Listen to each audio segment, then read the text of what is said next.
We are live. Excellent. We are sitting here with Melinda Fulk. This was going to be a completely different GM interview, but surprise, we got Melinda, and we are very fortunate to have her with us. We're very excited again to welcome her as well as all the other GMs into the Lurking Fears uh, group of gamers that's going to be running games at Origins. Super excited for how all of us that's going to be able to run games there. Um, been friends with Melinda for what, almost 5 years now? 4. 4? Yeah. So it just felt longer. Okay, but just 4. Last year made everything feel longer. I know. Yeah, last year was like 5 years long. Exactly. I should Yeah, get because I up. feel like I've known you for much longer. I really do. I know, right? I guess we just because we sync that much better. But that does work. Yeah. So we're here talking with you. We are excited about having you come and play some games with us. I promise to only ask the generic questions that we ask all the GMs. No big surprises. Other than I don't know. Do you knit your own socks? Is that an out? No, I did knit briefly. I made some washcloths. Washcloths. I can. Yeah, that's cool. All right. Very small washcloths. Very very small washcloths. Okay. It's odd being on this side. It is fun. It is fun being on this side. I like being on this side, so I'm good with that. Thank you. So yeah, our first question is basically the first question we ask all our people. How long have you been running slash playing games, RPGs? Well, we made our first attempt when I was like a sophomore or junior in high school. I'd heard of D&D before, and then we saw ET, right? I Mm, was like, oh, I've got to have this game. I really have to play this game. And so my mom got me the red box, and I'm not sure what we were playing. It wasn't no, it wasn't right. yeah, And I wouldn't yeah, get a chance again until yeah. They were playing Advanced D&D and ET. let's say I can't remember when ET came out. It was too long ago. 80, 81, something like that. Um, Assuming it was my junior year of high school, I got the set. It would be one, two. Oh, hey, it was only another 4.5 years actually before I actually got the chance. I was able to connect um, with some friends. I had a friend in my calculus class, and we would study and stuff together. Well, I found out he played D&D, and Because so he's it in would be five calculus. years. It was a 4 quarter course. So the following year, he and two of the guys he played with helped me move. We left all my stuff in my house, went over to his house, and I played my first game of D&D. Cool. And I was totally hooked. Cool. So that would have been, I came to Athens in 89, 90, fall of 90. 1990. 90. That's a year after I graduated. So yeah. Yeah. Cool. And I started playing with the campus group that they were part of, which had grown out of wargaming because it was called Athens Wargamers, Oh even though it wow. was an OU group. And we were in a local, this was a few years after, we were in a local used bookstore, and I came across a second edition copy of Call of Cthulhu. And I thought, this looks kind of interesting, and it wasn't too expensive. So, I excitedly bought it. It turns out it belonged to one of the guys in Athens Wargamers. His name was in the front. And Nice. they found out I had it, and they pestered me to run it. I had never run anything. Remember, I just started playing. Mm-hmm. Okay, guys, I'll try. And I think that first game, because everybody was so excited, and honestly, I was the only girl, let alone, I was really, if I do say so myself, kind of cute back then. I had like 20 people want to play. Yeah. Yeah, my first ever time running anything. It was insane, I'm sure. I'm but sure. it was a good time. So I ran Call of Cthulhu off and on. I wound up with a copy of, I think, the fourth edition book, and I ran it off and on for like 20 years until finally I kept seeing these calls where they needed more GMs for Origins in the Call of Hmm. Chaos letter.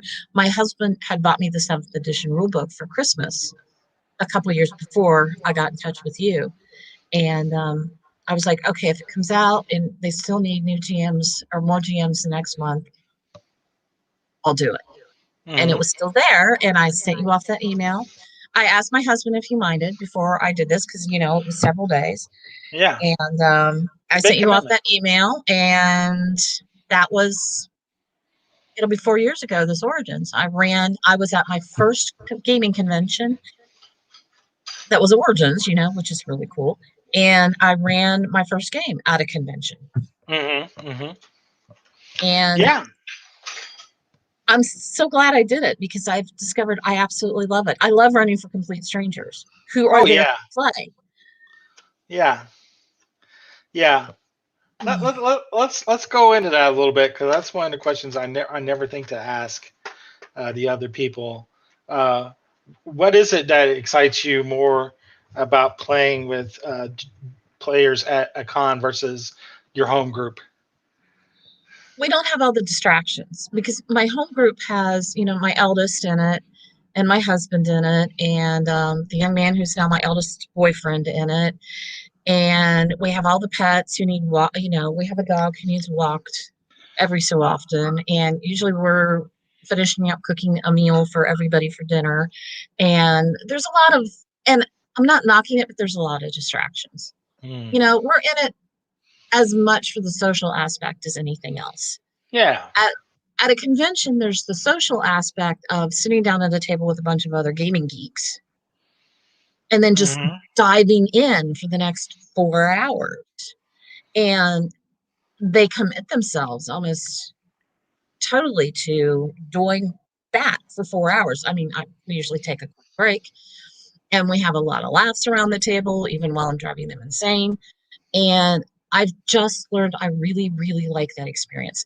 I was, so nervous the first couple of games, Hmm. but then I realized they just want to play and have a good time. And Hmm. it's let me open up more as a GM. So like even here, I'm trying to be more expressive and I'm using my hands and my, face. I didn't used to do that when I ran. It was like, oh, okay, well, you do this and I'm like, wow now. Excellent. Excellent.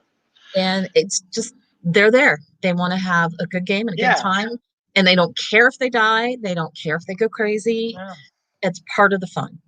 Exactly. No, yeah, and yeah, you can definitely tell you people who have played in a Call of Cthulhu game before because they treat the characters like rental cars. They just drive it like they stole it. They're just like, they will be careful up to a point and then they get really reckless really quick About because the they're like, halfway point. yeah, about the halfway point. Yeah, they get really reckless really quick, and because they're like, it's all or nothing kind of deal, which is great. I love seeing that in the players. But yeah, I got handed to the players having that. I mean, for as much as we prepare the games and stuff like that, and try to prepare for eventualities and stuff, their ability to be able to dive into that character and make it a memorable event with like half a page of background, if that is amazing. How they can look at a character sheet and go, oh, this person's like this, this, and this. I'm gonna play him like the captain from Gilligan's Island, the skipper from Gilligan's Island. I And ran they do that. that first Origins. I ran the Search for the Rheingeld, I think 3 times, and everybody did it differently. And the last table, I had 5 players. 4 of them were friends who'd get together at Origins every year to play. The fifth Hmm. one fit right in within minutes. Yeah. And they were, oh my gosh. And the one guy bought me a Diet Pepsi because, my life's blood. And he said, oh, don't worry about paying me back. That's just an apology for all the salty language I'm about to use. And then they broke my game. Yeah. They went so far off script. And I'm My. looking, it sinks Yeah. in and I'm looking down at the pages and I go, I just mouthed it. And the one guy who bought me the Pepsi just lost it laughing. They were so happy. They had broken the game. Mm-hmm. And they're like, do we need to back up or whatever? I was like, nope, nope, I got this. You know what, guys? Let's take a little break. I'll figure out where we're going. We'll come back and we'll finish this game. And we Yeah. did. We had a great time. Yeah. And Yeah. and they were so proud of themselves for breaking. Yeah. Yeah. Rheingold is Search for Rheingold was a very linear game. It was very A to B to C, and you had to hit those clues to be able to get to those next areas. And They if they got didn't, they got to yeah. the house that the guy had been hiding in, and they Oh, got the those old guy. clues. But what they did was then they trailed him back to where he Oh, was meeting up with some of the other people. So yeah. they didn't Going go. the They wrong got, I way. think, from A to B, but from B to C never happened. They went to Yeah. D. E, D. D12. which Yeah. was not Yeah. which was not written in the scenario at all. It somehow No. never occurred. So It never really did. Yeah, especially if they're backtracking what he had done. Mm. Yeah, so I it's could see good really that had happened, thinking, yeah. because it gave me very quickly the confidence to just go where I needed to go and not Hmm. worry entirely about what was written. It was Yeah, great. yeah. Some of the games, some best games that, yeah, that can, yeah, when you get turned out of a broken game and make it, and they know it and you know it, but you're just like going with it anyway. Those can be some of the best games. One of my first Delta Green games uh, was almost the same kind of way. First ones I ran at Origins, it was a Delta Green game, and they were all just. I don't know if you ever read PX Poker Night. It was a one shot scenario. Very good one shot scenario. Like the game, the players were all like slackers at an army or Air Force base, at like an Air Force like scrapyard, basically, like where planes go to die. And it's just like, there's like a handful of personnel there. The base is like, 10 minutes from being closed down. Yeah, you know, but it's still functioning somehow with like a handful of people. But yeah, these were all like the people that, just failed their way into that position in the Air Force. And I was running it for like three or four guys that were military. And I had just enough military background from my dad to know what I was doing, but they were military and they knew what was going on. They knew exactly those slackers and exactly how much they could get away with. And it was an absolute riot. We stayed pretty close to what was going on because I had like a timeline, like no matter what they did, this happened, and this happened, and it was all in the same area, you know. But how they got to it was pretty crazy. It's like they were doing something else, and then boom, over here happened, and then they got to go react to it. So yeah, yeah. I think of yeah, I know who played it with us. Those were great. It was a great game. And it's a good introduction to, like, yeah, when the game goes off the rails, you can just, like, you know what, this is what we're doing, and everybody's having a good time. No one cares. Most of the time people don't know what the scenario is anyway, so it's going to be whatever you tell them it is. Yeah, I also realized that. Um, Something else I have a lot of fun doing when I run the like, especially the con one shots, pre-written scenarios, is after the scenario, if they have a few minutes, I'll tell them some of the little tidbit things, little bits and Yeah, pieces of background that they don't know. yeah. And they players seem to really get a kick out of that because as keepers, we have so much more We information know all the information. Yeah, yeah, that's really interesting. And so getting to, yeah, sharing that some really has been yeah. a fun Oh thing. yeah, yeah. I mean, yeah. There definitely different ways to go about. Like, I will tell them if they ask, or if I'm like, "Oh, you were so close," you Yeah. know, which is rare. Usually they're pretty on point. But yeah, if they were really close, or if they ask, I'll be like, "No, it was this," and I'll be like, "Ah." You always get that reaction. But I'm like, you just you didn't go through that door. I don't know what to tell you. I can't push you through, but I can, but I'm not gonna. But this was much more interesting what we were doing over here. Uh, Sorry, um, guys. except for Lightless Beacon, because then everybody just dies. D6 investigators die. And Lightless Beacon. I just kill everyone. I don't even know why people still sign up for that game. I'm like, everybody knows I Especially just with you running. exactly. If they see me running, they should be like, we're all just gonna die. You're gonna Why are die. we Let's just why are we wasting our time? because it's fun to see how you die. Exactly. Exactly. I still have a Uh, very low kill ratio, just so you know. I think I've killed like 4 people in COD game. don't feel bad because usually at cons it's not the same way for me. It's either near TPK or they walk through it without a scratch. Yeah, it's usually one or the other. I haven't had like a full TPK. I come close with the vault several times. Like one or two people make it barely, and like they may die of wounds later, because it's 1931 and there's no penicillin. Yep. You know? But yeah, I've even told them that like after the game's like, yeah, 2 weeks later you die. Like what? I used to be really nice that first year. Hey, I tried not to swear any because I was trying to make a good impression on you guys so I could come back because I realized Yeah. after game 1 this was something I wanted to keep doing. So when I mouthed that F bomb, it was just I think it was the first time I swore the entire it was priceless. I Sometimes you just gotta drop back and punt, man. And when that's coming, didn't even think you know. about it. It was just like Yeah. Yeah, and that's cool that they played off with it with you too and kept it going. That is really cool. Excellent. You so. got good players when that happens. That is very, very fun. I've almost always had really good players.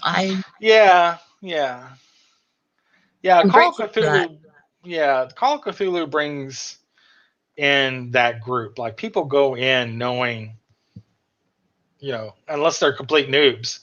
Uh, yeah, they go in knowing, yeah, we shouldn't just charge everything. So, And even the newbies that I've had, unless they really have, for some reason, sign up for this game knowing nothing about it, exactly. know that you don't go in guns blazing. Yeah, usually they know enough that from friends or something like don't play this like you play D&D. But And I usually have at least 1 or 2 every time I run a game. yeah, that go guns blazing. Yeah. No, that have never played before, Oh, oh yeah. which is Well, like exciting when for we, me because I'm yeah, getting to introduce them to the system that I really like. yeah. That's why I love doing those demos, like like Lighthouse, like Lightless Beacon, or what was it, Crimson Carnival? That's a great introductory one. I love that one. It I'm getting has. into Crimson Carnival. It took me a while to come around to it. I dug it. I dug it. I just played up the creature at the end, and then the visitors that come at the end. I played that up really big. I mean, most of the Mhm. time it was just getting chased around by the thing, the creature in the cage. And he's But pretty scary. he's pretty scary. He'll do it. He'll do the trick. And then watching the characters react to each other, But it's over in like in an hour, 2 hours. So you go through it pretty quick. Well, that's the other thing about demos is I never managed to run the 2 hour version in a 2 hour slot. God forbid I have to do a 1 hour version in a 1 hour slot. The only one I can do that with is The Last Will and Testament of Professor McTavish. Well, you do the same thing with what's the other one? What's in the cellar? Because it's one room. You know, uh, it's pretty basic. You really got to rip through it though, I and haven't run it, keep so things. Yeah, yeah. It's a one room kind of a deal like McTavish. Even more so, it's like they're in the cellar. That's it, a one room cellar. You I've know, read but it. yeah, yeah. It's really good. It definitely hits all the levels for like a demo game of Call of Cthulhu with a few people that don't know what the heck they're doing. Because I mean, it's like they're all in the cellar. They got to deal with this so they can get out. And this is all happening. What are you doing? Oh, that's not working. This is still happening. What are you doing? That's not working. What is Tick, tick, you know tick. exactly? This is still happening. D6 investigators die, but so Uh, yeah, you definitely have to keep things flying, and there's not that many rolls that are made, except for like a bunch of Fast and Furious combat at the end. So it works out pretty well for that. But I wanted to discuss with you, um, like what people would expect when they come sit down at your table when they come to play a Melinda K. Folk game. What I what to expect? I think the thing that punctuates a lot of my games is we laugh a lot. We're playing Hmm. horror, Yeah. and usually the players as characters come and ready to invest yourself in your character Hmm. and Hmm. just play it as the character would play it and run with it regardless of where it goes. But be prepared to laugh a lot too, out of character. Hmm. Hmm. Um, See if you can break my game. It's happened since that first one. Um, Maybe you can get me in shock to drop another F bomb. Um, but that's the biggie for me. I want to sit down and have a good time with people. I like finding out. I usually ask people where they're from because I love finding out where everybody's from. Hmm. I had a table full of Australians one time, and it was just fabulous. Um, and I have a very low kill rate, but I'm getting deadlier. I'm not quite as nice as I was. So, because I used to worry, I want everybody to like me. Well, they're going to like me as long as I give them a good time. So, Exactly. Exactly. you're probably, we're going to aim for a glorious death or a momentous mental breakdown. Truly. Um, yeah. And I'm excited for this Origins because I'm stepping outside of Call of Cthulhu. Usually I run the pre-written con scenarios and I'm doing the pulp scenario, which I'm looking forward to. Aurora Dawn. Yeah. Yep. Airships in the Arctic. Um, but I'm also going to run one that I'm writing because writing scenarios for Call of Cthulhu intimidates the heck out of me because it's like you got to know all the plot points and oh, what if I like that game that got broken. But I'm also going to run Alien, Hmm. and I'm very excited about that Yeah. because I'm man Alien. Yeah, it's a different kind of I was visceral horror. going to ask you about that. I know you're a big fan of it. Rom's a big fan of it, and a lot of our other friends are huge fans of it. I'm mm, I'm Not, very I know. I'm like I'm not. What is it about Alien that you've got to run it? You got to play it. For me, it's the things that go bump in the night. You don't know what's around the next corner. And you get that with Call of Cthulhu too. But Call of Cthulhu, I like it because you're running around investigating and gathering clues as well. Alien, at least when you run it cinematically, what I've seen from the things I've read isn't that so much. It's literally you're in it from the get-go and you're hanging on by Mm-hmm. your fingernails and you don't know what's going to get thrown at you next, and that stress level is ratcheting up every moment. Yeah, yeah, I think that's the one mechanic that works, like the stress mechanic versus the sanity mechanic. The sanity is just like the ticking clock for you to lose it, and you may lose it in a game, you may not. Stress, you most likely will Oh lose yeah, it in Alien. So I I wound think up temporarily catatonic. I mean, yeah, so yeah, I think that's built in to be even more effective than like the Call of Cthulhu Sanity because you gotta lose X amount and then fail your intelligence roll, blah blah blah blah blah. Whereas stress, it's like this is building all the time, yeah, and there's not a save on stress. It just builds. exactly, exactly. And there's I think there is like a role to not get stressed, but then sometimes you just get it, yeah.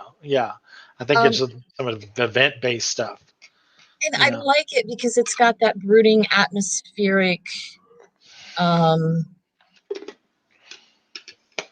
thing out there in the dark um type of gameplay or setting atmosphere.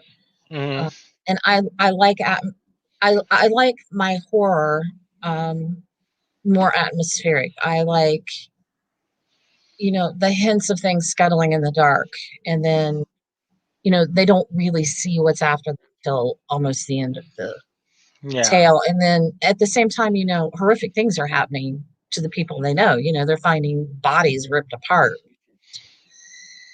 Pretty yeah, gory, but yeah. I can go there. And Yeah, yeah. I mean, it's like definitely much I more like that visceral. build.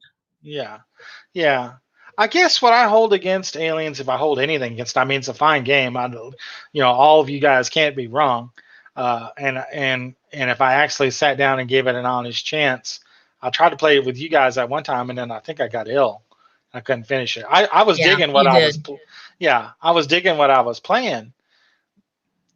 But with the first time I watched it, I was like, well, there's like a trader aspect in this game built in usually because somebody's either working for the company Yeah, or is a droid with a different agenda.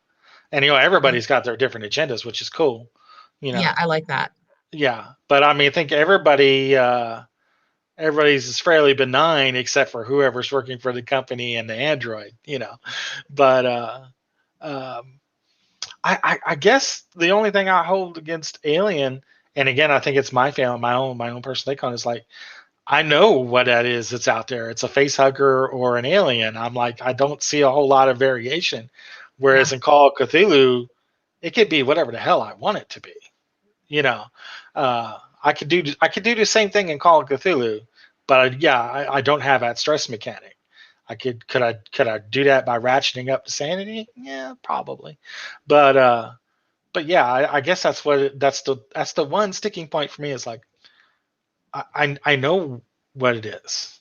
It's like Um, they talk about in campaign play yeah, where you don't have to throw that out there as often because yeah, obviously when you start bringing in tons of face huggers, you're going to go through left and right.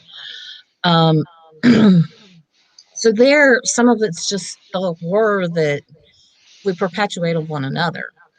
So yeah. there's still a psychological aspect and Situational some, psychological horror. Okay. yeah, there's some really interesting monsters in the rule book. I read through them recently. But you're right. And I said something on a post that Matt Sanderson had made on Facebook, and he's not real into it either because he said there's only so many ways you can go out on a spaceship and encounter the same thing over and over. It does get That it was can my get stumbling stale. block. Yeah, Yeah, I yeah, don't think it's something that I would run on a really regular basis, but I'm looking yeah. forward to running it some. Yeah, there are Um, games that are really good for that situational, like a con. That game mhm. that's really good for that. I think other games that are out down and like that I really like, but I would only play at a con or one or two shot is like that one and like Morkborg or I really want to try more Borg. Morkborg is really good, but it's its own one trick bunny. Like the games are very short. They're like Mhm. 2 maybe 3 hours. Oh wow, that That's is a short. that's with the character generation, which is extremely short. You can make character in 10 minutes in Morkborg. But yeah, that just shows you how expendable they are. Yeah, games are short. It's like we're in it, kind of like Alien. We're in it. You know, this is all very dark. The characters are dark. The players are dark. They've got their own issues already Yeah, going in, and it's a quick game. It's a very mortal, very quick game. You don't have like 180 hit points and armor class of negative, armor class of 30. That just does not happen. You do get cool stuff, but it's not nothing like that. But there's I that, and then what?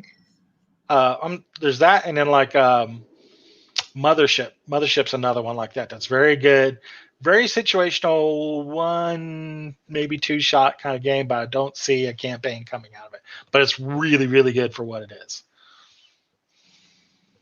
Yeah. So Uh, I am. I'm excited to run it. I started running a scenario that you sent me to test play here at the house with the gang, and I have promised to finish it or they'll all beat me. Um, which one's that one? it's the con scenario for this year. Which one? Elena Bay. I was play testing it with the group, and then I decided I was going to write my own.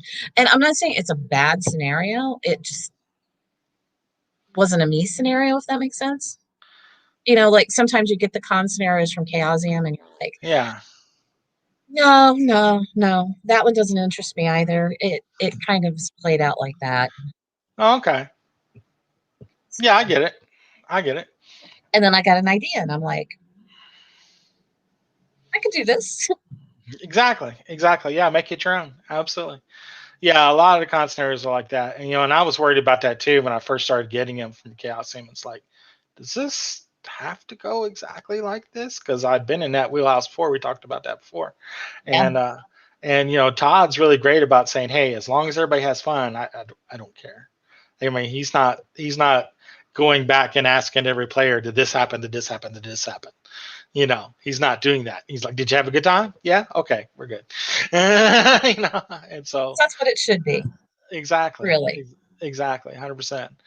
And unless maybe it's a tournament or something that I've never done any tournament, but Yeah. I think That, generally it's to have a good time. yeah. Yeah. That's something we're going to be working on next year, which I'll be talking more with you about.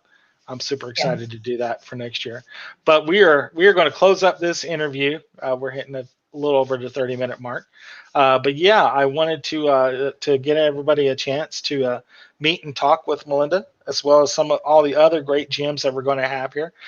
One of super good GM just again can play with the boys and give it to them, and even when the game is broken, she said it herself. And she doesn't let that break her, and keeps playing and having a good time, which is I the most started important thing. I started out as a physics major in college. I'm used to being the only girl in class. Yeah, And that happens a lot at my tables. I get very excited when I have a female sit down. I get very excited when I have someone who's um, obviously LGBTQ somehow sit down. And I'm equally excited when I have the rare person of color sit down. I wish I had a lot more diversity at my tables because it just yeah, makes me so happy to see yeah, everybody enjoying it. yeah. Um, I'm really definitely pushing for that this year as well. I definitely want to see yeah. everybody coming and playing. Yeah, absolutely. And of the GMs that I have interviewed, the ones I'm going to interview, I know, at least in passing, most of the GMs on the roster. I think they're all wonderful people. I'm Mhm. really excited to be a part of Lurking Fears, Matt. So, Excellent, excellent. Well, we're glad to have you be part of us. So, outstanding. okay. Definitely. Very cool. All right. Well, thank you, Melinda. And thank Thank everybody for watching. Watch all of our other GM interviews. And we'll be publishing our schedule as soon as we can. So we can Yes. let you know what games that are going to be out there and who's running them. Again, thank you guys for watching. See y'all in Columbus in September. I hope. Out. Exactly.